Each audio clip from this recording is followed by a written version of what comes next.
एक गरीब बहू की अहमियत, सास को हुआ बाद में पछतावा। प्यार के दो शब्द के लिए तरस गई थी वह। जब से इस घर में दुल्हन बनकर आई है तब से ही सबकी आंखों में खटकती थी। बहू के रूप में उसका कभी स्वागत नहीं किया गया। आरती का थाल सजाकर उसकी बलैया नहीं ली गई। लावण्या ससुराल में इकलौती बहू थी, फिर भी उसे कभी ससुराल वालों का प्यार नहीं मिला। उसे गरीब होने की सजा मिल रही थी। सास रंजना जी कभी प्यार से बात नहीं करती थी।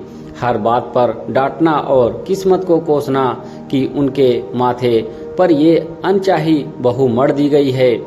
वो अपनी पसंद की बहू चाहती थी ताकि उन्हें बहुत सारा दहेज मिल सके, उनका घर पैसों से भर सके। सास ने अपनी अमीर सहेली को जुबान दे रखी थी कि उसकी ही बेटी को वो अपनी बहू बनाएगी। ननद रीवा भी कभी सीधे मुंह बात नहीं करती थी। रीवा को लगता था कि भैया ने बेहद सी ही साधारण लड़की से शादी कर ली है, उन पर तो कई लड़कियां मरती थी, फिर भी उन्होंने लावण्या जैसी साधारण लड़की को चुन लिया। गौरव के पापा लावण्या की सेवा से बहुत खुश थे। संस्कारों वाली लड़की है, वो गौरव की प्रशंसा करते थे। ससुर जी और गौरव के भरोसे वो इस घर में रह रही थी। लावण्या की जब भी आंखें भर आती तो गौरव समझाते थे कि एक दिन सब ठीक हो जाएगा, अभी पूरा परिवार गुस्से में है, एक दिन तुम्हें जरूर अपना लेगा। समय कभी एक जैसा नहीं रहता। लावण्या सब भूलकर मन से सबका ख्याल रखती थी। घर गृहस्थी के काम आसानी से संभाल लेती थी। उसने ससुर जी, रंजना जी, रीवा और गौरव की पसंद नापसंद जान ली थी।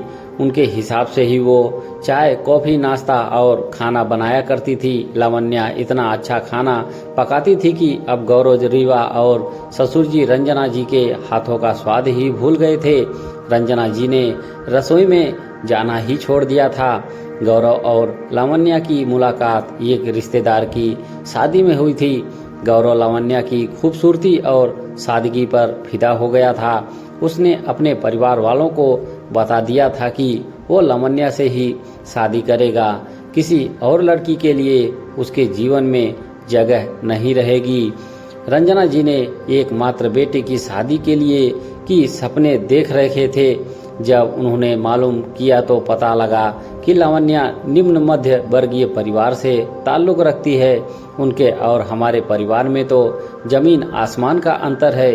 उन्होंने गौरव को समझाने की कोशिश की, पर गौरव अपने इरादे से डिगा नहीं। लावण्या बहू बनकर आ गई, पर रंजना जी और रीवा उससे भी ज्यादा घर की बाई को इज्जत देते थे।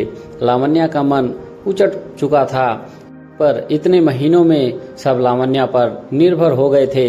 हर छोटे बड़े काम वो ही संभालने लगी थी। गौरव को काम के सिलसिले में बाहर जाना था तो लावण्या को वह उसके मायके में छोड़ता हुआ निकल गया। परिवार के लोग भी चाहते थे कि वो भी कुछ दिनों के लिए ही सही घर से चली जाए। इधर रंजना जी ने बड़े महीनों बाद घर संभाला। उन्हें पसीना आ गए। अगली सुबह उन्होंने रीवा के लिए कॉफी बना कर दी तो रीवा को पसंद नहीं आई। मम्मी, इसमें स्वाद नहीं आ रहा है। रंजना जी चुप हो गई। वो अपने पति को चाय देने गई तो उन्होंने भी बोल दिया कि चाय में चाय पत्ती और दूध का सही संतुलन नहीं है, चीनी भी ज्यादा है। बहू के हाथ की चाय अलग ही होती है। लावण्या के लिए बहू शब्द सुनकर रंजना जी गुस्सा हो गई। वो इस घर में रहती है, गौरव की पत्नी होगी, पर मेरी बहू नहीं है। वो एक पैसा भी लेकर नहीं आई। गरीब की बेटी पर दया करके गौरव उसे ले आया है। मैं उसे स्वीकार नहीं करूंगी। ससुर जी उसे समझाते कि गौरव एकमात्र बेटा है और उसकी पत्नी इसी घर की बहू है, पर रंजना जी और रीवा को ये बात समझ नहीं आती है। लावण्या को गए हुए बहुत दिन हो गए। इधर रंजना जी की हालत खराब हो रही थी। लावण्या ने पूरे घर की जिम्मेदारी उठा रखी थी तो रंजना जी निश्चिंत थी। एक दिन रंजना जी को अचानक चक्कर आ गए और वो गिरकर बेहोश हो गई। डॉक्टर ने बताया कि बीपी हाई हो गया है, डायबिटीज भी बढ़ गई है। उन्हें आराम की और तनाव मुक्त रहने की जरूरत है। रीवा से अकेले सब नहीं संभल रहा था। ससुर जी ने समझाया कि बहू को बुला लो। अब रंजना जी और रीवा को लावण्या की याद आने लगी। इधर गौरव भी खबर सुनकर आ गया। गौरव तू अकेला आया है, लावण्या को नहीं लेकर आया? मम्मी अब लावण्या नहीं आएगी, उसे यहाँ अच्छा नहीं लगता है। मैंने भी जबरदस्ती नहीं की, फिर उसका मेरे सिवा यहाँ पर कौन है? गौरव ने बोला। गौरव लावण्या को साथ में लाने वाला था, पर गौरव के पापा ने जानबूझकर मना कर दिया था। ये सुनकर रंजना जी और रीवा परेशान हो गई। भैया भाभी को घर लेकर आ जाओ, उन्होंने पूरा घर संभाल लिया था, हमने ही उनकी इज्जत नहीं की।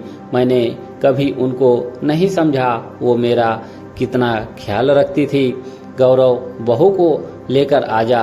मैं भी कितनी नासमझ थी, केवल दहेज और पैसों को देखती रही, बहू की सेवा और संस्कारों को नहीं देखा। उस बच्ची ने हमारी जली कटी सुनकर भी घर को संभाला। वो तो घर के कोने कोने में बस गई है, बस मैं ही उसे दिल से नहीं बसा सकी। रंजना जी की आवाज में पश्चाताप झलक रहा था। गौरव ने तुरंत लावण्या को फोन लगाया। रंजना जी ने बात की।